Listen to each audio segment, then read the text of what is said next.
everyone, welcome to Vasishtha Classes YouTube channel. Myself Nagaraj sir. Today we are going to solve model question paper which was released by KSEB.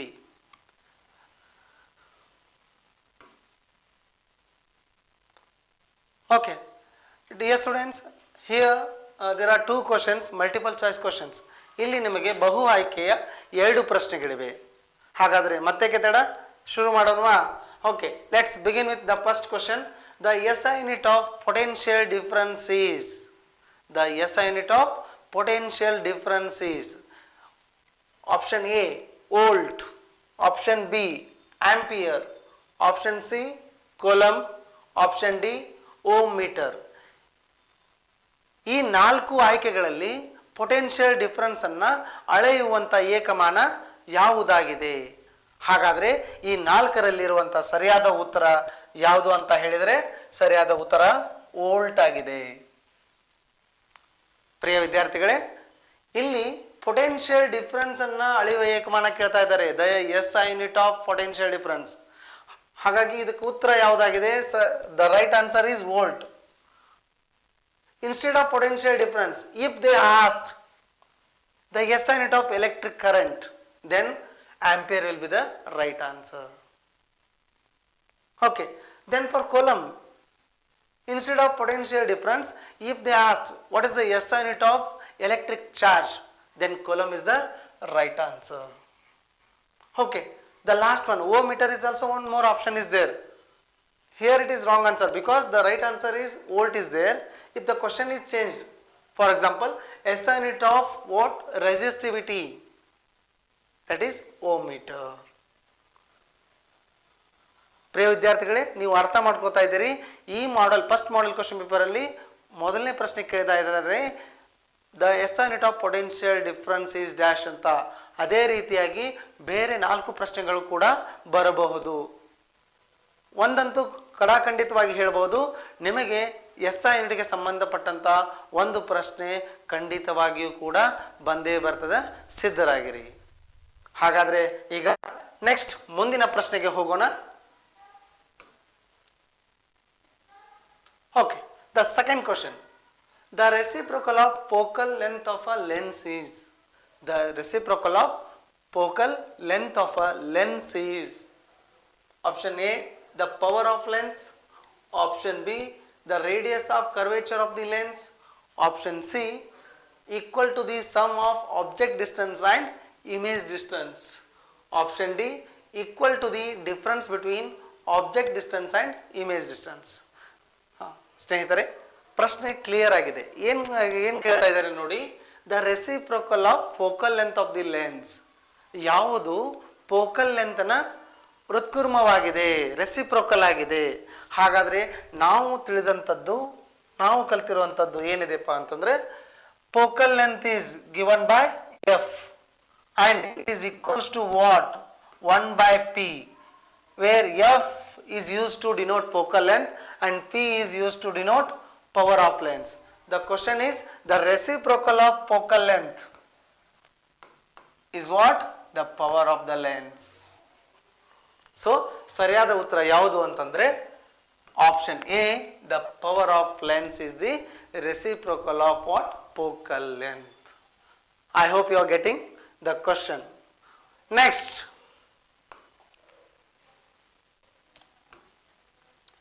ಈಗ ಬಹು ಆಯ್ಕೆಯ ಎರಡು ಪ್ರಶ್ನೆಗಳು physics ಪಾರ್ಟಿಂದ ನಿಮಗೆ ಬರ್ತಾ ಇದೆ. ಈಗ ಎರಡನೇ ಪ್ರಶ್ನೆ ಅದು ಒಂದು ಅಂಕದ ಪ್ರಶ್ನೆ. ಹಾಗಾದರೆ ಮತ್ತೆ ಕೆತ್ತಡ ಪ್ರಶ್ನೆಯನ್ನು ನೋಡೋಣ. Write the symbols of the following components used in the electric circuit. Yes, ಇದು ಕೂಡ ಕಡಾಖಂಡಿತವಾಗಿ ನಿಮ್ಮ ಆನ್ಯುವಲ್ ಎಕ್ಸಾಮ್ನಲ್ಲಿ ಬರುವಂಥ ಪ್ರಶ್ನೆಯಾಗಿದೆ.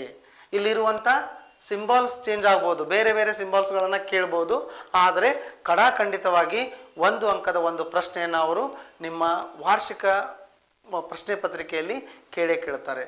ಹಾಗಾದರೆ ಇಲ್ಲಿ ಏನು ಕೇಳಿದ್ದಾರೆ ನೋಡೋಣ ಬನ್ನಿ. The first one is dry cell. Cell ಕೇಳ್ತಾ ಇದ್ದಾರೆ. ಹಾಗಾದರೆ ಸೆಲ್ ಇಲ್ಲಿದೆ ನೋಡಿ, ಇದು ಸೆಲ್ನ ಚಿತ್ರವಾಗಿದೆ. Okay, second one rheostat. ರಿಯೋಸ್ಟ್ಯಾಟ್ನ ಚಿತ್ರ ಇಲ್ಲಿದೆ. ಈ ಸಿಂಬಲ್ಸ್ ಅನ್ನು ನಾವು ಬರೀಬೇಕು. ಹಾಗಾದರೆ ಇದನ್ನು ಹೊರತುಪಡಿಸಿ ಏನೆಲ್ಲ ಕೇಳ್ಬೋದು ಅವರು ಅಂತಂದಾಗ, ನಿಮ್ಮ ಪಠ್ಯಪುಸ್ತಕದಲ್ಲಿ ಈಗಾಗಲೇ ಒಂದು ಪುಟದಲ್ಲಿ ಸುಮಾರು 8 ಸಂಕೇತಗಳನ್ನು ನಿಮಗಾಗಿ ನೀಡಿದ್ದಾರೆ. They already provided 8 components, electrical components, battery, plug key, okay, volt meter, ammeter, dry cell, rheostat. From these only 100% you will get one question. So prepare for that. Okay. Next, ಮುಂದಿನ ಪ್ರಶ್ನೆಯನ್ನು ನೋಡೋಣ. Okay. The next question. Observe the below figure. When switch is closed, does the B end of the solenoid attract the N end of the bar magnet? Clarify the answer. Okay. Here question is clear. What they are asking? ಇಲ್ಲಿ clear ಆಗಿ ಕೇಳ್ತಾ ಇದ್ದಾರೆ ಪ್ರಶ್ನೆಯನ್ನ. ಯಾವಾಗ switch of ಆಗಿರ್ತದ, close ಆಗಿರ್ತದ, ಅವಾಗ ಈ ಸೊಲೊನಾಯ್ಡ್ನ ಬಿ ಎಂಡು ಮತ್ತು ಈ ಬಾರ್ ಮ್ಯಾಗ್ನೆಟು ಒಂದಕ್ಕೊಂದು ಅಟ್ರಾಕ್ಟ್ ಆಗ್ತಾವ. ಇದು ಅಪ್ಲೈಡ್ ಕ್ವಶನ್ ಅದ, but concept based applied question ಇರೋದ್ರಿಂದ ನಾವು ಈಸಿಯಾಗಿ ಹೇಳ್ಬೋದು. ಬೇಸಿಕಲ್ಲಿ ನಾವು ಕಲ್ತಿರುವಂಥದ್ದೇನು, like poles always repel each other. ಯಾವಾಗ ಇಲ್ಲಿ ಸ್ವಿಚ್ ಕ್ಲೋಸ್ ಆಗಿರ್ತದ, ಈ ಬಿ ಎಂಡ್ ಏನಾಗ್ತದೆ ಅಂತಂದರೆ ನಾರ್ತ್ ಪೋಲ್ ಆಗಿ ಆ್ಯಕ್ಟ್ ಮಾಡ್ತಾ ಇರ್ತದೆ. ಹಾಗಾದರೆ north never attract each other, they repel each other. Like poles repel each other. Okay, is it clear? So ನಿಮಗೆ ಈ ಪ್ರಶ್ನೆಗೆ ಉತ್ತರ ಗೊತ್ತಾಯ್ತು ಅನ್ಕೋತಿದ್ವಿ. ಮೊದಲೇದಾಗ ಏನು ಆನ್ಸರ್ ಬರ್ತಾ ಇದ್ದೀರಾ? Okay, they never attract each other, they repel each other. What is the reason for that?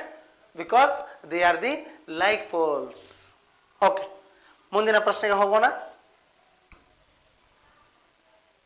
Okay, ಹಾಗಾದರೆ ಈಗ 1 ಅಂಕದ 2 ಪ್ರಶ್ನೆಗಳನ್ನು ಫಿಸಿಕ್ಸ್ ಪಾರ್ಟಿಂದ ನಾವು ಸಾಲ್ವ್ ಮಾಡಿದ್ವಿ.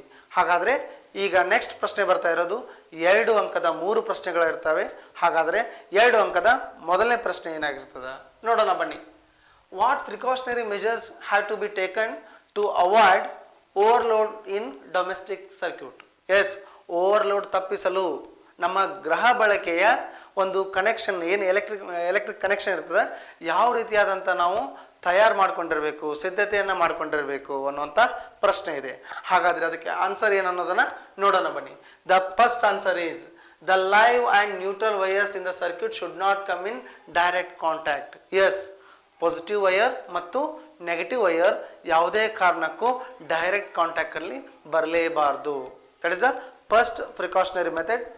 Second one, the insulating coating on the wire should not be damaged. Yes, ನಾವೇನು ವೈರ್ಗೆ insulate ಮಾಡಿರ್ತೀವಿ ಹೌದಾ, ಆ ಇನ್ಸುಲೇಟ್ ಮಾಡಿರೋದು ಯಾವುದೇ ಕಾರಣಕ್ಕೂ damage ಆಗಿರಲೇಬಾರದು.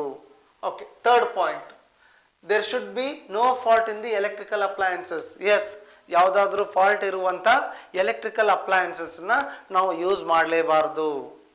And the next point, what is the fourth point? Many appliances should not be connect to a single socket. Yes, this is the major point. What is that? Do not connect multiple electrical appliances to a single socket. Okay, next one, the last point, using a fuse of the appropriate rating in the electrical circuit. Yes, using a fuse. Okay, we know that fuse is called as protecting device. We must use that electric fuse, okay, to protect our electrical circuit. ಪ್ರಿಯ ವಿದ್ಯಾರ್ಥಿಗಳೇ, ಇಲ್ಲಿ ಸುಮಾರು 5 ಪಾಯಿಂಟ್ಸ್ಗಳನ್ನು ಅವರು ನೀಡಿದ್ದಾರೆ. ಇಲ್ಲಿ key answers ಇದೆ. ಇದರಲ್ಲಿ ಕನಿಷ್ಠ ನೀವು 4 ಪಾಯಿಂಟ್ಗಳನ್ನು ಬರೆದರೆ ಪ್ರತಿಯೊಂದು ಪಾಯಿಂಟ್ಗೂ ಕೂಡ ಹಾಫ್ ಮಾರ್ಕ್ಸ್ ಕೊಟ್ಟು ನೀವು ಖಂಡಿತವಾಗಿ ಕೂಡ 2 ಅಂಕಗಳಿಗೆ 2 ಅಂಕಗಳನ್ನು ಪಡೆಯುತ್ತೀರಿ. ಹಾಗಾದರೆ ಮುಂದಿನ ಪ್ರಶ್ನೆಗೆ ಹೋಗೋಣ. Okay, the sixth question, mention the factors on which resistance of a conductor depends. Yes, this is 100% guarantee question for your annual examinations. This is very important question. What is that? Mention the factors on which resistance of a conductor depends. Okay, ಏನಾಗ್ತಾ ಇದೆ ನೋಡ್ರಿ, ಇಲ್ಲಿ ವಾಹಕದ ರೋಧಕವು ಅವಲಂಬಿಸಿರುವಂಥ ಅಂಶಗಳು ಯಾವಾಗಿವೆ? ಹಾಗಾದರೆ ನೋಡೋಣ ಬನ್ನಿ ಉತ್ತರ. The first one, length of the conductor. ಆ ವಾಹಕದ ಉದ್ದ, ನಾವೇನು ತಂತಿ ಅಂತ ಇದ್ದೀವಿ, ವಾಯರನ್ನು ಯೂಸ್ ಮಾಡ್ತಾ ಇದ್ದೀವಲ್ಲ, ಅದರ ಉದ್ದದ ಮೇಲೆ ಅದೇನಾಗಿದೆ, ಅವಲಂಬಿಸಿದೆ. Second point, area of cross section of the conductor, area of cross section of the conductor ಅಥವಾ bar, thickness of the conductor, thickness of the conductor. And the third one, what is that? Nature of the conductor. Yes, what kind of material is used to prepare that wire? That is the third point. The last point, temperature of the conductor. Yes, it is also plays important role in that. The resistance of a conductor depends on these four characters. The first one, length of the conductor. Second one, area of cross section. And the third one, nature of the material. And fourth one, what is that? Temperature of the conductor. Okay, next one. ಎರಡು ಅಂಕದ ಎರಡನೇ ಪ್ರಶ್ನೆ. Observe the figure given below, name the angle of deviation and identify its value. Yes, ಇಲ್ಲಿ ಕೊಟ್ಟಿರ್ತಕ್ಕಂಥ ಒಂದು ಈ ಚಿತ್ರದಲ್ಲಿ diagram ಏನು ಕೊಟ್ಟಿದ್ದಾರೆ, ಈ ಚಿತ್ರದಲ್ಲಿ ನಾವು ಏನು ಮಾಡಬೇಕಾಗಿದೆ, angle of deviation, angle of ಡಿವಿಯೇಷನ್ನ ಫೈಂಡ್ ಔಟ್ ಮಾಡಬೇಕು. ಐಡೆಂಟಿಫೈ ಇಟ್ಸ್ ವ್ಯಾಲ್ಯೂ, ಅದರ ವ್ಯಾಲ್ಯೂ ಎಷ್ಟಾಗಿದೆ ಅನ್ನೋದನ್ನು ಗೊತ್ತು ಮಾಡ್ಕೋಬೇಕು. ಓಕೆ, ಪ್ರಿಯ ಸ್ನೇಹಿತರೆ, ನಿಮಗೆ ಈಗಾಗಲೇ ಕಲ್ತಿದ್ದೀರಿ ಏನಂತ, angle of deviation is the angle which is formed between incident ray and emergent ray, incident ray and emerging ray. So ಈ ಚಿತ್ರವನ್ನು ನಾವು ವೀಕ್ಷಿಸಿದಾಗ ನಮ್ಗೆ ಗೊತ್ತಾಗ್ತಾ ಇರುವಂಥ ಆ್ಯಂಗಲ್ ಯಾವುದು, ಇಲ್ಲಿದೆ ನೋಡಿ ಇನ್ಸಿಡೆಂಟ್ ರೇ, ಇಲ್ಲಿದೆ ಎಮರ್ಜೆಂಟ್ ರೇ. ಹಾಗಾದರೆ ಇದಕ್ಕೆ ಸರಿಯಾದ ಉತ್ತರ ಯಾವುದಪ್ಪ ಅಂತಂತಂದರೆ, ನೀವು ನೋಡ್ರಿ ಇಲ್ಲಿ ಕ್ಲಿಯರ್ ಆಗಿ ನೋಡಿದಾಗ ಗೊತ್ತಾಗ್ತಾ ಇದೆ, 38 degree. What is the degree? 38 degree is the angle of deviation. What is that? Angle of deviation. This is the angle between incident ray and emergent ray, that is HGF. Angle HGF is the angle of deviation. ನಿಮಗೆ clear ಆಗಿ ಅರ್ಥ ಆಗಬೇಕಂತಂದರೆ, ಯಾವ ಒಂದು ಕೋನವು incident ರೇ ಮತ್ತು emergent ರೇಗಳ ನಡುವೆ ಉಂಟಾಗಿದೆ, ಅದುವೇ ಆಂಗಲ್ ಆಫ್ ಡಿವಿಯೇಷನ್. ಓಕೆ, ಮುಂದಿನ ಪ್ರಶ್ನೆ. ಓಕೆ, ಇನ್ನು ನೆಕ್ಸ್ಟ್ ಬಂದ್ಬಿಟ್ಟು answer the following question. 3 marks question, 3 ಅಂಕದ 3 ಪ್ರಶ್ನೆಗಳಿವೆ. ಅದರಲ್ಲಿ ಮೊದಲನೇದಾಗಿ ಈ 3 ಅಂಕದಲ್ಲಿ ಏನು ಮಾಡಿದ್ದಾರೆ, ಒಂದು ಸಬ್ ಕ್ವಶನ್ಸ್ ಕೊಟ್ಟಿದ್ದಾರೆ, ಎ ಮತ್ತು ಬಿ ಅಂತೇಳಿ. ಹಾಗಾದರೆ ಮೊದಲೇ ಕ್ವಶನ್ನ ನಾವು ನೋಡೋಣ ಈಗ. Mention any 2 symptoms of myopic eye. How can this defect be rectified? Yes, question clear ಆಗಿದೆ. ಏನಾಗ್ತಾ ಇದೆ ಅಂದರೆ, ಮಿಯೋಪಿಯಾ ಈ ಡಿಸೀಸಲ್ಲಿರುವಂಥ, ಈ ಡಿಫೆಕ್ಟಲ್ಲಿರುವಂಥ ಸಿಂಬಾಲ್ಸ್ ಏನು, ಸಿಂಪ್ಟಮ್ಸ್ ಏನು ಕೇಳ್ತಾ ಇದ್ದಾರೆ. ಜೊತೆಗೆ ಇದನ್ನು ಯಾವ ರೀತಿಯಾಗಿ ನಾವೇನು ಮಾಡ್ಬೋದು, ಸಾಲ್ವ್ ಮಾಡ್ಬೋದು, ರೆಕ್ಟಿಫೈ ಮಾಡ್ಬೋದು. ಹಾಗಾದರೆ ನೋಡೋಣ ಬನ್ನಿ. The symptoms of myopic eye. The first one is what? The curvature of the eye lens is high. Excessive curvature of the eye lens is the first symptom of what? Myopic eye. Okay. Second symptom, the eye bulb or eyeball is longer than usual. Okay. In myopic person, the eyeball or eye bulb will be usually, what is that? Longer than the normal person's eyeball. Okay, this defect be rectified by using a concave lens. Okay, ಕೇಳಿ ಮಕ್ಕಳೇ, ಈ ಮಿಯೋಪಿಕ್ ಐಯಲ್ಲಿ ಏನಾಗ್ತಾ ಇರ್ತದೆ ಅಂದರೆ, ಆ image formation ಏನು ತಗೊಳ್ತಾ ಇರ್ತದೆ ಅದು ರೆಟಿನಾ ಮುಂದೆ ತಗೊಳ್ತಾ ಇರ್ತದೆ. ಹಾಗಾದರೆ ಆ ಲೆಂತನ್ನು ನಾವೇನು ಮಾಡಬೇಕಾಗಿದೆ, ಇನ್ಕ್ರೀಸ್ ಮಾಡಬೇಕಾಗಿದೆ. ಆ ಲೆಂತನ್ನು ಇನ್ಕ್ರೀಸ್ ಮಾಡಬೇಕಾದ್ರೆ ನಮಗೆ ಬೇಕಾಗಿರುವಂಥ ಲೆನ್ಸ್ ಯಾವುದಪ್ಪ ಅಂದರೆ ಡೈವರ್ಜಿಂಗ್ ಲೆನ್ಸ್. ಹಾಗಾದರೆ ಡೈವರ್ಜಿಂಗ್ ಲೆನ್ಸ್ ಯಾವುದು ಅಂತಂದರೆ ಅದು ಕಾಂಕೇವ್ ಲೆನ್ಸ್. ಹಾಗಾದರೆ ಈ 8ನೇ ಪ್ರಶ್ನೆಯಲ್ಲಿ ಬಿ ಅನ್ನುವಂಥ ಇನ್ನೊಂದು ಪ್ರಶ್ನೆ ಇದೆ. ಹಾಗಾದರೆ ಅದೇನು ಅನ್ನೋದನ್ನು ನೋಡೋಣ. What is power of accommodation of eye? What is the power of accommodation of eye? Power of accommodation of eye is nothing, it's just a ability of eye to adjust its focal length of the lens. ನಾವು ಯಾವಾಗ ಯಾವ ಒಂದು ವಸ್ತುವನ್ನು ನೋಡಲಿಕ್ಕೆ ಇಷ್ಟಪಡ್ತೀವಿ, ಅದು ದೂರದ್ದೋ ಹತ್ತಿರದ್ದೋ ಯಾವುದೇ ಬೇರೆ ಬೇರೆ ಸ್ಥಾನದಲ್ಲಿರ್ತದೆ. If it is in a different positions, that time we want to see that object. That time our eye lens is going to adjust that capacity or that ability. We are going to call it as power of accommodation of the eye. Here key answer is there. What is that? The ability of the eye lens to adjust its focal length while seeing the near and distant object, ability of adjusting focal length of the eye lens to see near object as well as far object. Okay, ಇನ್ನು ಮುಂದಿನ ಪ್ರಶ್ನೆಯನ್ನು ನೋಡೋಣ. Okay, 9th question. Explain an activity of obtaining magnetic field lines around a bar magnet using a compass needle. Okay, ಇದೊಂದು experiment based questions. Clear ಆಗಿ ಕೇಳ್ತಾ ಇದ್ದಾನೆ, ನೋಡ್ತಾ ಇರಿ. ಏನದ ಕ್ವಶನ್ ಇನ್ನೊಮ್ಮೆ? Explain an activity obtaining magnetic field lines around a bar magnet using a compass needle. ಒಂದು compass needle ಮತ್ತು ಬಾರ್ ಮ್ಯಾಗ್ನೆಟ್ನ ತೆಗೆದುಕೊಂಡು ಯಾವ ರೀತಿಯಾಗಿ ನೀವು ಮ್ಯಾಗ್ನೆಟಿಕ್ ಫೀಲ್ಡನ್ನು ಪಡಿತೀರಿ ಅನ್ನುವಂಥ ಆ ಪ್ರಯೋಗವನ್ನು ನಾವೇನು ಮಾಡಬೇಕಾಗಿದೆ? ಎಕ್ಸ್ಪ್ಲೈನ್ ಮಾಡಬೇಕಾಗಿದೆ. ಹಾಗಾದರೆ ಯಾವೆಲ್ಲ ಪಾಯಿಂಟ್ಸ್ಗಳನ್ನು ತೆಗೆದುಕೊಂಡು ನೀವು ಬರೆದಾಗ ನಿಮಗೆ ಈ ಪ್ರಶ್ನೆಗೆ 3ಕ್ಕೆ 3 ಅಂಕಗಳು ಸಿಗುತ್ತವೆ ಅನ್ನೋದನ್ನು ನಾನು ಇಲ್ಲಿ ಡೀಟೇಲ್ ಆಗಿ ಹೇಳ್ತಾ ಹೋಗ್ತಾ ಇದ್ದೀನಿ, ನೋಡ್ತಾ ಇರಿ. ದ ಫಸ್ಟ್ ಪಾಯಿಂಟ್ ಏನಿರಬೇಕು ಇದರಲ್ಲಿ? Fix a white paper on a board and place a bar magnet in the middle. Yes, ಮೊದಲೇದಾಗ ನಾವು ಏನು ತೊಗೋಬೇಕಾಗ್ತದೆ? ಒಂದು ವೈಟ್ ಪೇಪರ್ ತೊಗೊಳ್ತಾ ಇದ್ದೀವಿ, ಅದರ ಮೇಲೆ ಏನಾಗ್ತಾ ಇದ್ದೀವಿ? ಬಾರ್ ಮ್ಯಾಗ್ನೆಟನ್ನು ಸೆಂಟರಲ್ಲಿ ಇಡ್ತಾ ಇದ್ದೀವಿ, in the middle.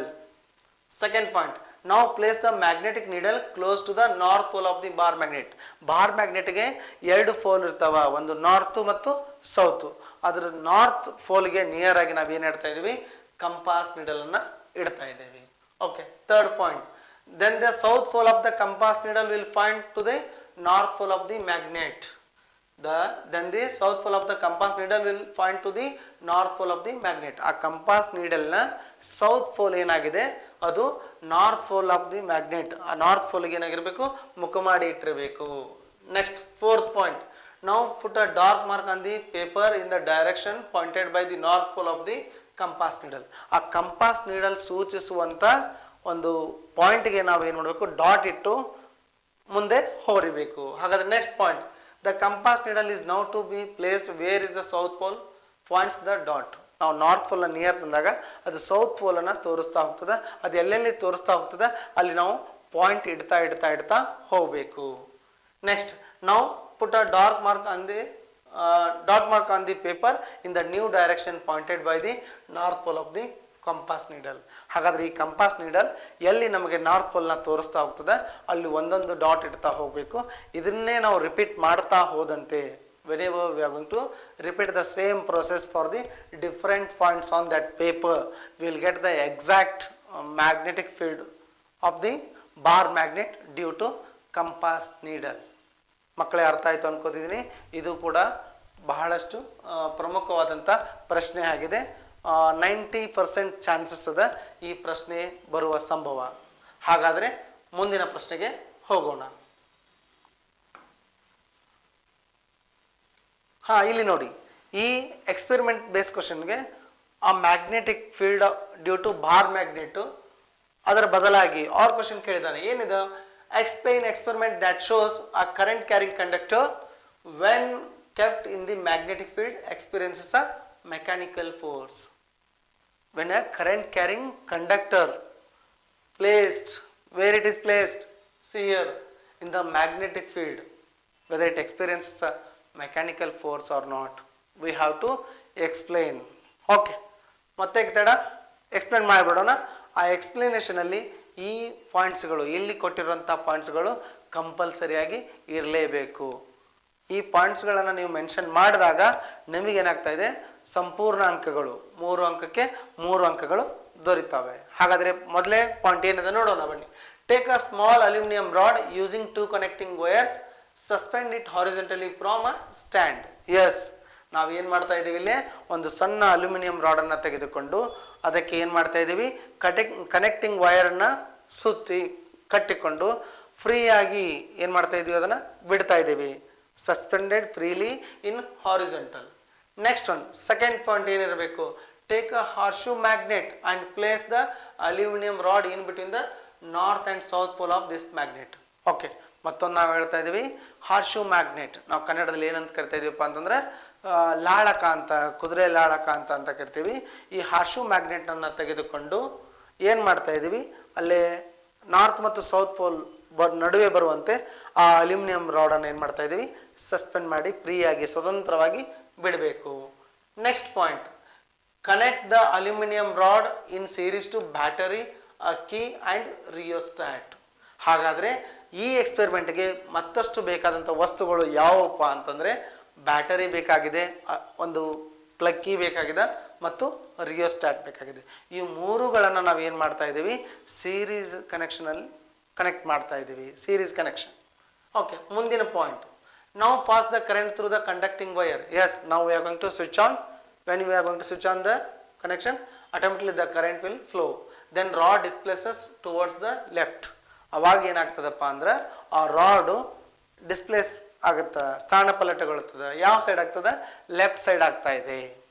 Okay, next, if the direction of the current is reversed, ನಾವೇನು ಪಾಸಿಟಿವ್ ಮತ್ತು ನೆಗೆಟಿವ್ ಎಂಡ್ ವೈರ್ ಕನೆಕ್ಷನ್ ಕಂಡು ಮಾಡಿದ್ವಲ್ಲ, ರಿವರ್ಸ್ ಮಾಡಿದ್ವಿ ಅನ್ಕೊಳ್ರಿ. If you reverse the direction of current, what happens, then the rod displaces towards the right. ಯಾವಾಗ ನಾವು direction of ಕರೆಂಟನ್ನು change ಮಾಡ್ತಾ ಇದ್ದೀವಿ, ಹಾಗಾದರೆ ಇಲ್ಲಿ displacement of the rod is also going to change. ಆ ರಾಡ್ ಕೂಡ ಏನು ಮಾಡ್ತದೆ, ವಿರುದ್ಧ ದಿಕ್ಕಿನಲ್ಲಿ ಚಲಿಸ್ತದೆ. If the direction of the magnetic field is reverse, then the aluminium rod displaces again towards the left.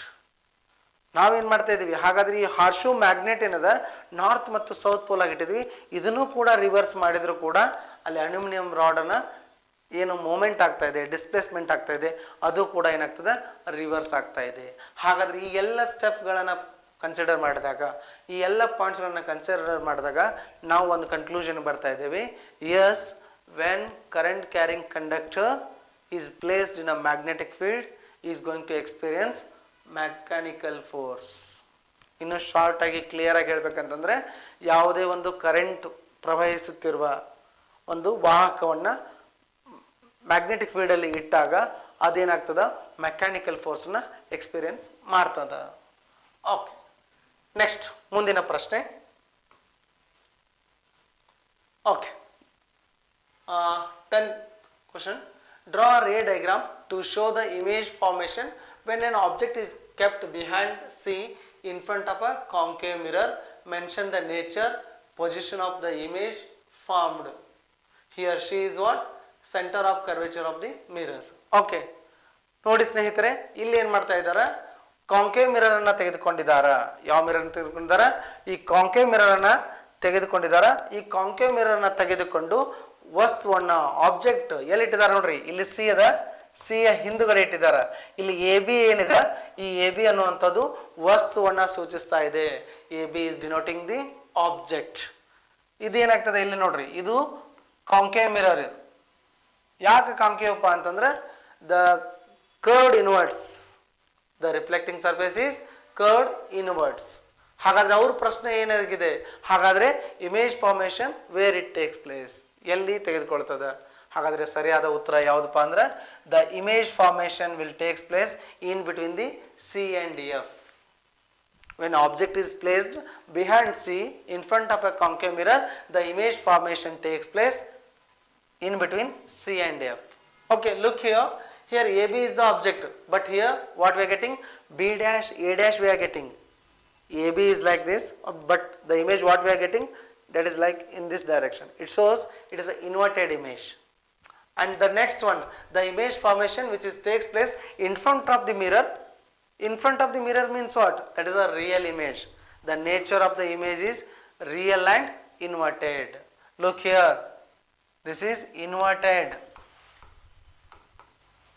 correct? And which takes place in front of the mirror, therefore it is a real image. Dear students, from this ray diagram we come to conclusion. What is that? Whenever you are going to place object behind C, the image formation must and should takes place in between C and F. And next, the image must and should be real and inverted.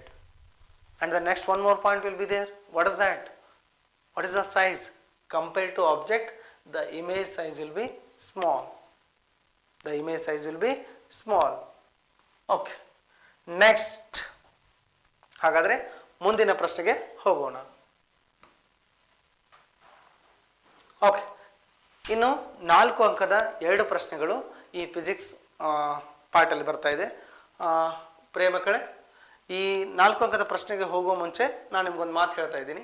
ಏನು ಹೇಳ್ತಾ ಇದ್ದೀನಿಪ್ಪ ಅಂದರೆ note ಮಾಡಿ ಇಟ್ಕೊಳ್ಳಿ. Concave mirror ಅಥವಾ convex lens ಎರಡರಲ್ಲಿ ಒಂದು diagram 99% ನಿಮ್ಮ ಪರೀಕ್ಷೆಗೆ ಬಂದೇ ಬರುತ್ತದೆ. ನಿಮ್ಮ ಪರೀಕ್ಷೆಗೆ ಖಂಡಿತವಾಗಿಯೂ ಕೂಡ ಬಂದೇ ಬರ್ತದೆ.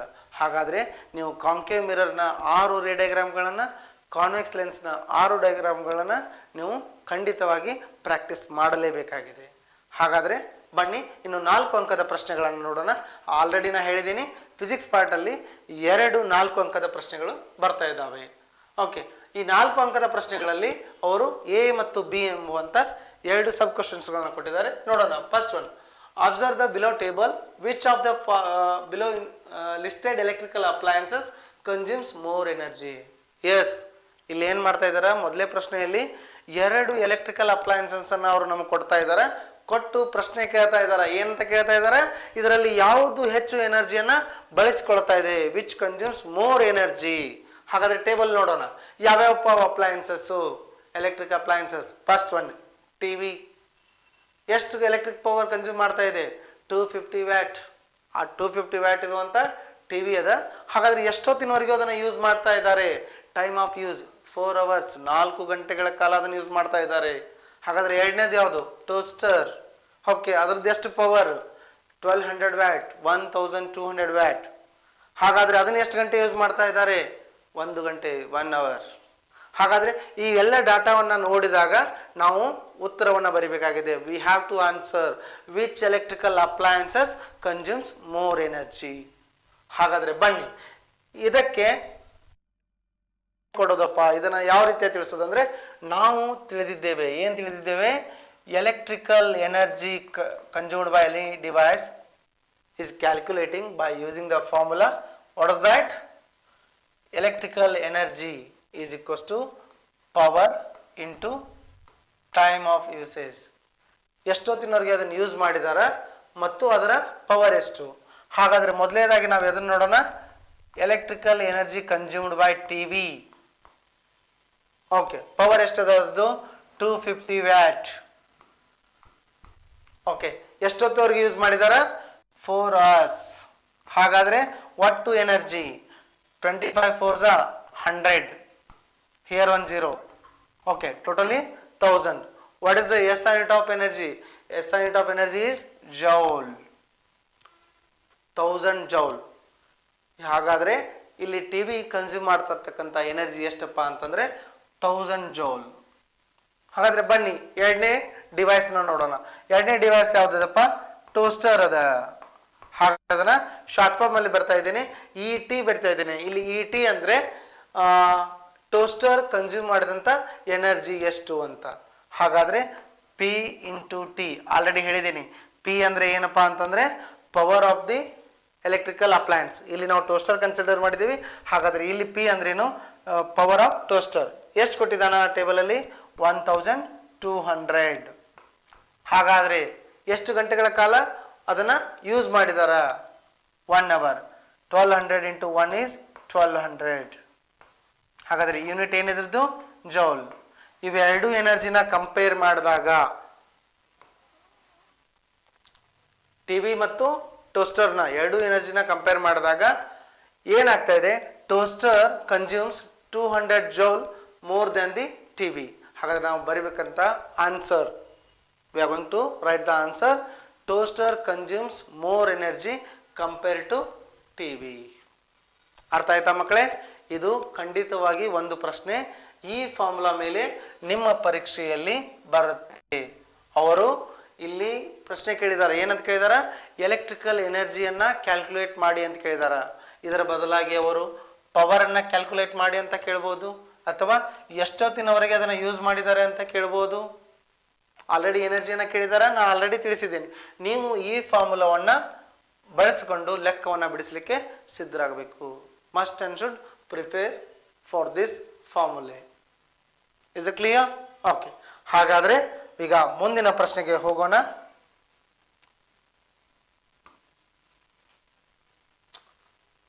11th one B.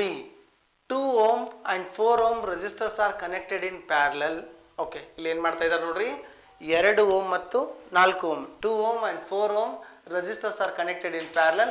If 6 ohm resistor is used in place of 4 ohm, then find the difference between the total resistance obtained in both of the arrangements. First ಗೆ ಕ್ಲಿಯರ್ ಆಗಿ ಹೇಳ್ತಾ ಇದ್ದಾನೆ. 2 ಓಮ್ ಮತ್ತು 4 ಓಮ್ ರೆಸಿಸ್ಟರ್ಸ್ ನ parallel connection ಅಲ್ಲಿ ಅವನು connect ಮಾಡ್ತಾ ಇದ್ದಾನ. They are connecting in parallel. Next second step ಏನದ, ಆ 4 ಓಮ್ ರೆಸಿಸ್ಟರ್ ನ ತೆಗೆದು 6 ಓಮ್ ರೆಸಿಸ್ಟರ್ ನ ಕನೆಕ್ಟ್ ಮಾಡಿದರೆ, ಅದು ಯಾವ ಕನೆಕ್ಷನ್ ಅಲ್ಲಿ, ಪ್ಯಾರಲಲ್ ಕನೆಕ್ಷನ್ ಅಲ್ಲಿ ಕನೆಕ್ಷನ್ ಮಾಡಿದರೆ ಎಷ್ಟು ಡಿಫರೆನ್ಸ್ ಬರ್ತಾ ಇದೆ. ಹಾಗಾದ್ರೆ ನೋಡೋಣ. ಫಸ್ಟ್ ಕೇಸ್ ಏನದ, so R1 we are going to consider. Look here, R1 is equals to 2 ohm, R2 equals to 4 ohm. Okay, ಈ R1 ಮತ್ತು R2 ಎರಡು ರೆಸಿಸ್ಟರ್ ನ ಯಾವ ಕನೆಕ್ಷನ್ ಮಾಡ್ತಾ, parallel connection. Therefore the equivalent resistance when resistors are connected in parallel is given by 1 by Rp is equals to 1 by R1 plus 1 by R2. ಇಲ್ಲಿ R2 ಗೆ ಏನು ಮಾಡ್ತಾ ಇದ್ದೀನಿ, ಯಾಕೆ R2 ಗೆ ಏನು ಮಾಡ್ತಾ ಇದ್ದೀನಿಪ್ಪ ಅಂದರೆ, ನಾ ಯೂಸ್ ಮಾಡ್ತಕ್ಕಂಥ ರೆಸಿಸ್ಟರ್ಸ್ ಎಷ್ಟಿದಾವೆ, ಎರಡೇ ಇದಾವೆ. ಹಾಗಾದರೆ 1 by 2 ಪ್ಲಸ್ 1 by 4. ಓಕೆ, 2 ಮತ್ತು 4 2 and 4 LCM is what, 4. 2 2s are 4, 4 1s are 4, 1 2s are 2, 1 1s are 1. That is 1 by Rp. Okay, next take the reciprocal.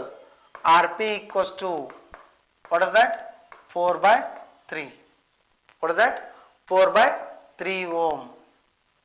ಯಾವಾಗ ನಾವು 2 ಓಮ್ ಮತ್ತು 4 ಓಮ್ ರೆಸಿಸ್ಟರ್ಸ್ ನ ಪ್ಯಾರಲಲ್ ಕನೆಕ್ಷನ್ ಅಲ್ಲಿ ಇಟ್ಟಿರ್ತೀವಿ, ಅವಾಗ ಈಕ್ವಲೆಂಟ್ ರೆಸಿಸ್ಟೆನ್ಸ್ ಎಷ್ಟಿದೆಪ್ಪ ಅಂದ್ರೆ 4 by 3 ohm ಅದ. ಹಾಗಾದ್ರೆ ಅವನು ಪ್ರಶ್ನೆಯಲ್ಲಿ ಕೇಳಿರುವಂತೆ, as he asked in the question, if 6 ohm resistor is replaced with a 4 ohm resistors, so ಅವಾಗ ಕೂಡ ನಾವು ಕ್ಯಾಲ್ಕುಲೇಷನ್ ಮಾಡೋಣ. ಹಾಗಾದ್ರೆ 1 by Rp, what is that, 1 by Rp equals to 1 by 2 plus 1 by 6. ಇಲ್ಲಿ ನೋಡ್ತಾ ಇರಿ, ಇಲ್ಲಿ ಏನಾಗ್ತಾ ಇದೆ, ಈ R2 4 ಓಮ್ ಇತ್ತು ಮೊದಲೇ, ಇವಾಗ 4 ಓಮ್ ಏನು ಮಾಡ್ತಿದಾರೆ, 6 ಓಮ್ ಇಂದ ರಿಪ್ಲೇಸ್ ಮಾಡ್ತಾ ಇದ್ದಾರೆ. ಹಾಗಾದ್ರೆ 2 and 6 LCM is what, 6 only. 2 3s are 6, 6 1s are 6, 1 3s are 3 plus 1 1s are 1. That is 1 by Rp. Okay, 3 plus 1 is what, 4 by 6, that is 1 by Rp. So ಇಲ್ಲಿ simplification ಮಾಡ್ಬೋದು ನಾವು. 2 2s are 4, 2 3s are correct. ನನಗೆ 1 by Rp ಬೇಡ, Rp ಬೇಕು. So ಹಾಗಾದರೆ Rp equals to, what is that, 3 by 2. ಹಾಗಾದರೆ ಇದು ಮೊದಲೇ ಕನೆಕ್ಷನು Rp1 ಅಂತೀನಿ, ಇದು ಎರಡನೇ ಕನೆಕ್ಷನು Rp2 ಅಂತ ಕರಿತಾ ಇದ್ದೀನಿ. ಓಕೆ, ಅವ್ರು ಕೊಟ್ಟಿರುವಂಥ ಪ್ರಶ್ನೆ ಏನಾಗಿದೆ ಕ್ಲಿಯರ್ ಆಗಿ ನೋಡ್ಕೊಳ್ಳಿ. Then find the difference between the total resistance obtained in both of these arrangement. ಎಷ್ಟು ಡಿಫ್ರೆನ್ಸ್ ಆಗಿದೆ. ಹಾಗಾದರೆ difference is given bye okay, ನಾನು ಇಲ್ಲಿ ಸಾಲ್ವ್ ಮಾಡ್ತೀನಿ, ನೋಡ್ತಾ ಇರಿ. 1 by Rp1 minus Rp2, Rp1 minus Rp2. ಹಾಗಾದರೆ ಏನಾಗ್ತಾ ಇದೆ, Rp1 minus Rp2, what is that, 4 by 3 minus 3 by 2. ಹಾಗಾದರೆ 3 ಮತ್ತು 2 LCM ಎಷ್ಟಾಗಿದೆಪ್ಪ ಅಂದರೆ 6 ಆಗಿದೆ. 3 2s are 6, 2 3s are 6, 4 2s are 8, 3 3s are 9. So clear ಆಗಿ ನೋಡ್ತಾ ಹೋಗಿ, 8 minus 9 divided by 6 ಬರ್ತಾ ಇದೆ. ಹಾಗಾದರೆ ವ್ಯಾಲ್ಯೂಸ್ ಏನಾಗ್ತಾ ಇದೆ, ಡಿಕ್ರೀಸ್ ಆಗ್ತಾ ಇದೆ. ನಾವು ತೆಗೆದುಬೇಕಂತ ಏನಾಯಿತು, Rp2 ಮೈನಸ್ Rp1 ತೆಗೆದುಕೊಳ್ಬೇಕಾಗಿತ್ತು. ಕ್ಲಿಯರ್ ಆಗಿದೆ ನೋಡ್ರಿ, ಏನಾಗ್ತದೆ 4 by 3 ಮೈನಸ್ 3 by 2 ಅದ. ಸೊ ಹಾಗಾದರೆ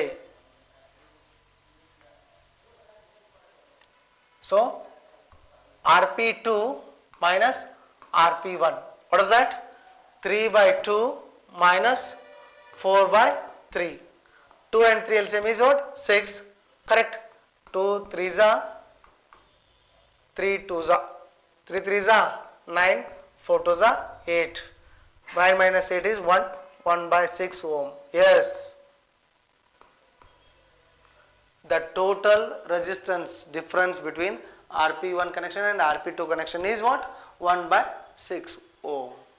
ಪ್ರಿಯ ಮಕ್ಕಳೇ, ಇಲ್ಲಿ ಈ ಕ್ಯಾಲ್ಕುಲೇಷನಲ್ಲಿ ನೀವು ಕಲಿತಾ ಇರೋದು ಏನಪ್ಪ ಅಂತಂದರೆ, ಯಾವಾಗ ನಾವು ಎರಡು ಅಥವಾ ಎರಡಕ್ಕಿಂತ ಹೆಚ್ಚು ರೆಸಿಸ್ಟರ್ನ 2 or more resistors which are connected in parallel ಮತ್ತೆ ಅದನ್ನು ಮತ್ತೊಂದು ರೆಸಿಸ್ಟರಿಂದ ರಿಪ್ಲೇಸ್ ಮಾಡಿದಾಗ ಆ ಏನು ಡಿಫ್ರೆನ್ಸ್ ಬರ್ತಾ ಇದೆ ಈಕ್ವಲೆಂಟ್ ರೆಸಿಸ್ಟೆನ್ಸಲ್ಲಿ ಅದನ್ನು ಕ್ಯಾಲ್ಕುಲೇಟ್ ಮಾಡಿದ್ದೀವಿ. ನಿಮಗೆ ಗೊತ್ತಿರಲಿ, ಯಾವಾಗ ರೆಸಿಸ್ಟರ್ನ ಸೀರೀಸ್ ಕನೆಕ್ಷನಲ್ಲಿ ಕನೆಕ್ಟ್ ಮಾಡ್ತೀವಿ ಆವಾಗ RS R1 plus R2 plus R3 ಈ ರೀತಿಯಾಗಿ ಕೊಡ್ತಾ ಹೋಗ್ತೀವಿ. ಅವು ಎಷ್ಟು ರೆಸಿಸ್ಟರ್ನ ಕನೆಕ್ಟ್ ಮಾಡ್ತಾರೆ ಅಲ್ಲಿಗೆ ಎಂಡ್ ಮಾಡ್ತಾ ಹೋಗ್ತೀವಿ. ಅದನ್ನೇ ಪ್ಯಾರಲಲ್ ಕನೆಕ್ಷನಲ್ಲಿ ಏನಾದರೂ ಕನೆಕ್ಟ್ ಮಾಡಿದಾಗ 1 by RP 1 by R1 plus 1 by R2 plus 1 by R3 ಅಂತ ಬರ್ತಾ ಇದ್ದೀವಿ. ಈ ಪ್ರಶ್ನೆ ಅರ್ಥ ಆಯ್ತು ಅನ್ಕೋತೀರಿ ಮಕ್ಕಳೇ. ಈಗ ಮುಂದಿನ ಪ್ರಶ್ನೆಗೆ ಹೋಗೋಣ.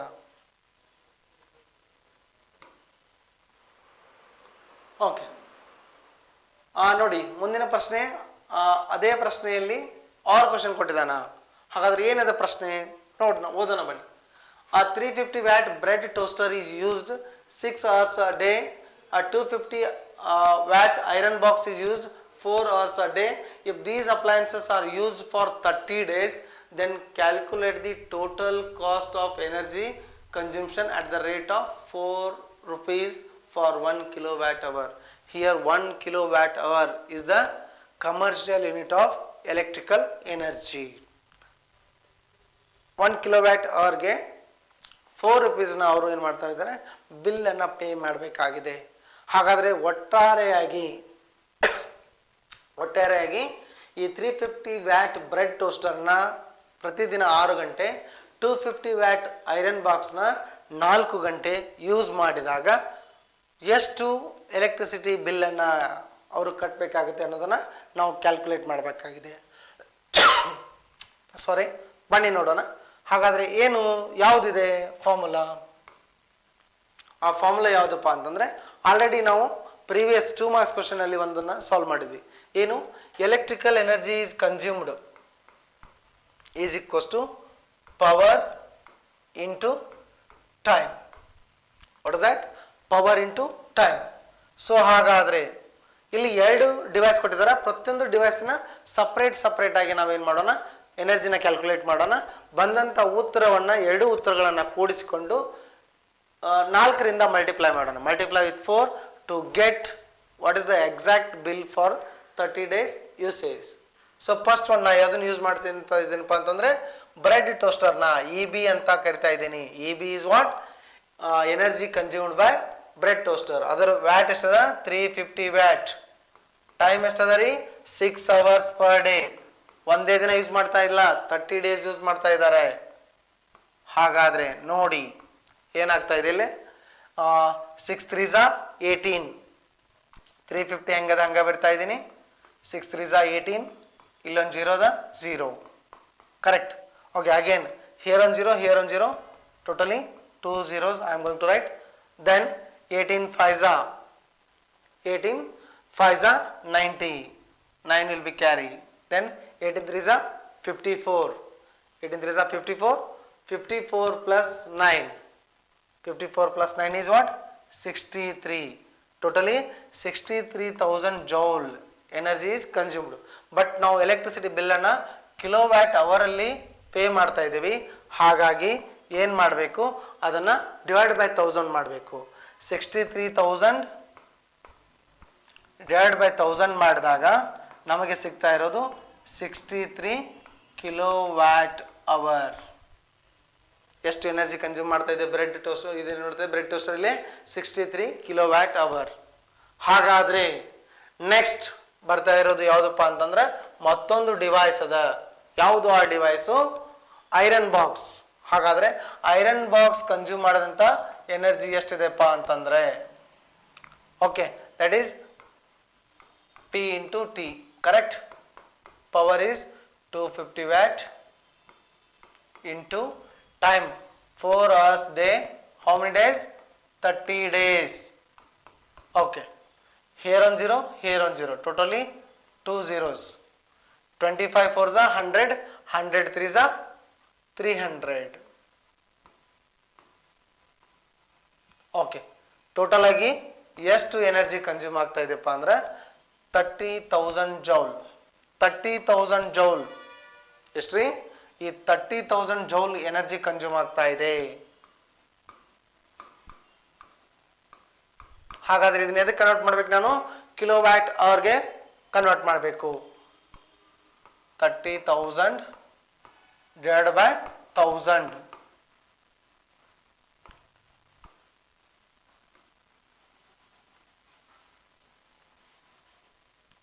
Okay.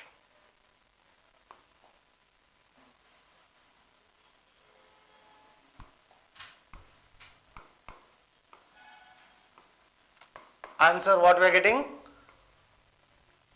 30 kilowatt hour. ಸೊ ಎರಡನ್ನು ನಾವು ಕೂಡಿಸಿದಾಗ ನಂಗೆ ಸಿಗ್ತಾ ಇರೋದು 63 plus 30 93 kilowatt hour. 93 kilowatt hour. ಹಾಗಾದ್ರೆ ಪ್ರಶ್ನೆಯಲ್ಲಿ ಎಷ್ಟು ಕೊಟ್ಟಿದ್ದಾನೆ ಅವನು? 4 kilowatt hour, 4 rupees he has to pay. So into 4, 93 into 4. See, 4 3s are 12. 1 will be carry. 4 9s are 36. 36 plus 1 is 37. 372 rupees. Yes. ಹಾಗಾದರೆ ಎನರ್ಜಿ ಕನ್ಸ್ಯೂಮ್ಷನ್ ಆಗ್ತಾ ಇದೆ 1 ಕಿಲೋವ್ಯಾಟ್ ಅವರ್ಗೆ 4 rupees ಆದರೆ ಟೋಟಲ್ ಆಗಿ 93 ಕಿಲೋವ್ಯಾಟ್ ಅವರ್ಗೆ 372 rupeesನ ನಾವು ಬಿಲ್ಲನ್ನು ಪೇ ಮಾಡಬೇಕಾಗಿದೆ. 372 ರೂಪಾಯಿಗಳನ್ನು ನಾವು ಕಟ್ಟಬೇಕಾಗಿದೆ. ಮಕ್ಕಳೇ, ಅರ್ಥ ಆಯಿತು ಅನ್ಕೋತಿದ್ದೀನಿ. ಇದು ಕೂಡ ಬಹಳ ಪ್ರಮುಖವಾದಂಥ ಪ್ರಶ್ನೆ ಆಗಿದೆ. ಹಿಂದಿನ ಪ್ರಶ್ನೆಯಲ್ಲಿ ನಾವು ಏನು ಕ್ಯಾಲ್ಕುಲೇಟ್ ಮಾಡಿದ್ವಿ? ಕೇವಲ ಎಷ್ಟು ಎನರ್ಜಿ ಕನ್ಸ್ಯೂಮ್ ಆಯಿತು ಅನ್ನೋದನ್ನು ಕ್ಯಾಲ್ಕುಲೇಟ್ ಮಾಡಿದ್ವಿ. ಇದರಲ್ಲಿ ಏನು ಮಾಡ್ತಾ ಇದ್ದಾರೆ? 1 ಕಿಲೋವ್ಯಾಟ್ ಅವರ್ಗೆ ಇಷ್ಟು ಅಂತ ಅಮೌಂಟನ್ನು ನಿರ್ಧಾರ ಮಾಡಿ ನಾವು ಬಿಲ್ಲನ್ನು ಪೇ ಮಾಡಬೇಕಾದ್ರೆ 1 ತಿಂಗಳ ನಂತರ ನಾವೇನು ಬೇರೆ ಬೇರೆ ವಿಧದ ಎಲೆಕ್ಟ್ರಿಕಲ್ ಅಪ್ಲಯನ್ಸಸ್ನ ಯೂಸ್ ಮಾಡ್ತಾ ಇದ್ದೀವಿ, ಅವುಗಳಿಗಾಗಿ ಕಟ್ಟಬೇಕಾದಂಥ electricity bill, electrical energy bill ಎಷ್ಟು ಬರ್ತದೆ ಅಂತಂದರೆ ಈ ರೀತಿಯಾದಂಥ ಫಾರ್ಮುಲಾವನ್ನು ಯೂಸ್ ಮಾಡಬೇಕು. ಅದಕ್ಕಿರುವಂಥ ಫಾರ್ಮುಲಾ ಯಾವುದು? Energy consumed is equals to P into T, where P is electric power and T is the usage, for what time it was used. ಹಾಗಾದರೆ ಮುಂದಿನ ಪ್ರಶ್ನೆಗೆ ಹೋಗೋಣ. ಓಕೆ, ಅದರಲ್ಲೇ ಬಿ ಪ್ರಶ್ನೆ ಇದೆ. A fan having the power 880 watt is connected to a source of potential difference 220 volt in a electric circuit. Okay, ಏನು ಕೊಟ್ಟಿದ್ದಾನೆ ಅವನು? Power of a electric fan is 880 watt is connected to a source of potential difference 220 volt in an electric circuit. Calculate the electric current and electric resistance. ಹಾಗಾದರೆ ಪ್ರಶ್ನೆಯನ್ನು ಸ್ಪಷ್ಟವಾಗಿ ಓದಿಕೊಂಡು ಮೊದಲಿಗೆ ನಾವು ಏನು ಕೊಟ್ಟಿದ್ದಾನ ಅದನ್ನು ಬರ್ಕೊಳ್ಬೇಕು, ಏನು ಕೇಳಿದಾನ ಅನ್ನೋದನ್ನು ಕೂಡ ನೋಟ್ ಮಾಡಿಕೊಂಡು ಯಾವುದು ಸರಿಯಾದಂಥ ಫಾರ್ಮುಲಾ, ಸೂತ್ರ ಅದಕ್ಕೆ, which is the suitable formula to calculate the task. ಏನು ಟಾಸ್ಕ್ ಇದೆ ಇಲ್ಲಿ? ನಾವು ಕರೆಂಟ್ ಕ್ಯಾಲ್ಕುಲೇಟ್ ಮಾಡಬೇಕು. Second one resistance. ಹಾಗಾದರೆ ಮೊದಲು ಬರೆದುಕೊಳ್ಳೋಣ ಏನು ಕೊಟ್ಟಿದ್ದಾನ. What are the given datas? The first one is given power of electric fan is given. What is that? 880 watt. Second one is what? Potential difference. V equals to 220 volt. What we are going to calculate? I equals to question mark. Then R equals to question mark. We have the formula. What is that formula? Okay. What is that? P, electric power, is the product of what? Potential difference and electric current. But here task is to calculate electric current. So interchanging the formula, I equals to P by V. What is that? 880 divided by 220. 0 0 get cancelled. 22 ones are 22 fours are. The electric current, SI, it is what? Ampere. ಕರೆಂಟನ್ನು ನಾವು ಏನು ಮಾಡ್ತಾ ಇದ್ದೀವಿ? ಆಂಪಿಯರಲ್ಲಿ measure ಮಾಡ್ತಾ ಇದ್ದೀವಿ. ಹಾಗಾದರೆ ಮೊದಲನೇದಾಗಿ clear ಆಗಿಬಿಡ್ತು. ಏನು ಕ್ಲಿಯರ್ ಆಯಿತು? ಎಲೆಕ್ಟ್ರಿಕ್ ಕರೆಂಟನ್ನು ನಾವು ಕ್ಯಾಲ್ಕುಲೇಟ್ ಮಾಡಿದ್ವಿ. ಹಾಗಾದರೆ ಇನ್ನು ಮುಂದೆ ಇರೋದು ಏನಪ್ಪ ಅಂತಂದರೆ ನೆಕ್ಸ್ಟ್ ಟಾಸ್ಕ್ ಬಂದ್ಬಿಟ್ಟು ನಾವು ರೆಸಿಸ್ಟೆನ್ಸನ್ನು ಕೂಡ ಕ್ಯಾಲ್ಕುಲೇಟ್ ಮಾಡಬೇಕು. ಹಾಗಾದರೆ ಏನು ಮಾಡಬೇಕು ಕ್ಯಾಲ್ಕುಲೇಟ್ ಮಾಡಲಿಕ್ಕೆ? ನಮಗಿರುವಂಥ ಫಾರ್ಮುಲಾ ಇದೆ. ಏನದು formula? V equals to I into R. V equals to I into R. Interchanging the formula, we will get R equals to V by I. Substitute the values. What is that? V is 220 volt. I, now only we calculate, that is 4 ampere. Okay. 4 ones are 4, 4 5s are 20. 2 left. Still 0 is there. It will become 20. 4 5s are 20. 55 answer we got. But resistance is measured in ohm. We are going to write its unit also. That is R equals to 55 ohm. ಇಷ್ಟು ಮಾಡಿದಾಗ ಈ 4 ಅಂಕದ ಪ್ರಶ್ನೆಗೆ ಸಂಪೂರ್ಣವಾಗಿ 4 ಅಂಕಗಳನ್ನು ನೀವು ಪಡಿತಾ ಇದ್ದೀರಾ. ಹಾಗಾದರೆ ಏನು ಕೊಟ್ಟಿದ್ದ, ಏನು ನಾವು ಪ್ರೂವ್ ಮಾಡಬೇಕಾಗಿದೆ? Here they mentioned power, second one potential difference. The task is to find electric current and resistance. We solved that. Okay. ಇನ್ನ ಮುಂದಿನ ಪ್ರಶ್ನೆಗೆ ಹೋಗೋಣ.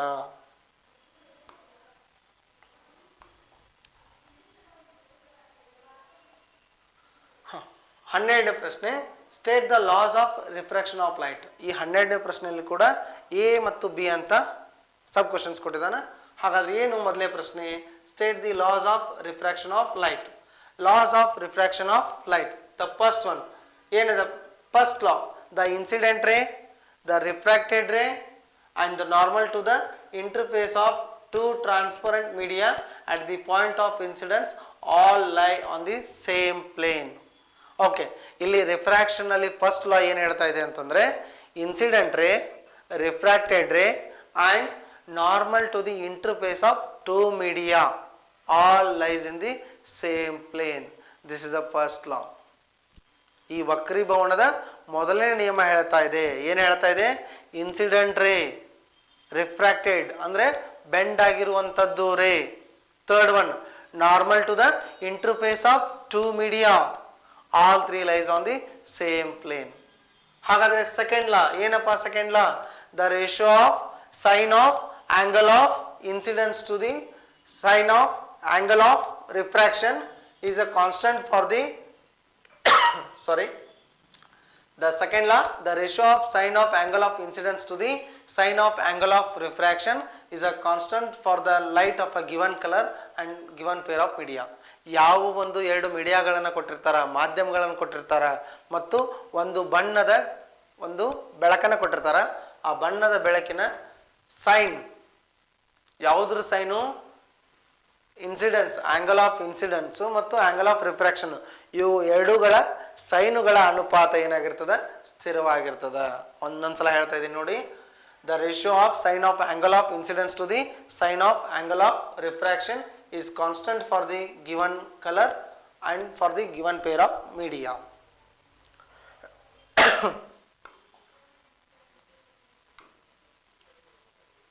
Okay, 12th one, B question is there. Mention any two differences between convex mirror and convex lens. ಹಾಗಾದ್ರೆ ಇಲ್ಲಿರುವಂಥ ಪ್ರಶ್ನೆ ಏನಪ್ಪಾ ಅಂದ್ರೆ, convex mirror ಮತ್ತು ಕಾನ್ವೆಕ್ಸ್ ಲೆನ್ಸ್ ಇರುವಂಥ ವ್ಯತ್ಯಾಸಗಳನ್ನು ನಾವೇನು ಮಾಡಬೇಕಾಗಿದೆ? ಪಟ್ಟಿ ಮಾಡಬೇಕಾಗಿದೆ. We have to find the difference between convex mirror and convex lens. ಹಾಗಾದರೆ ಮೊದಲೇದು ಕಾನ್ವೆಕ್ಸ್ ಮಿರರ್ ಎಲ್ಲಿ ಯೂಸ್ ಮಾಡ್ತಾರ?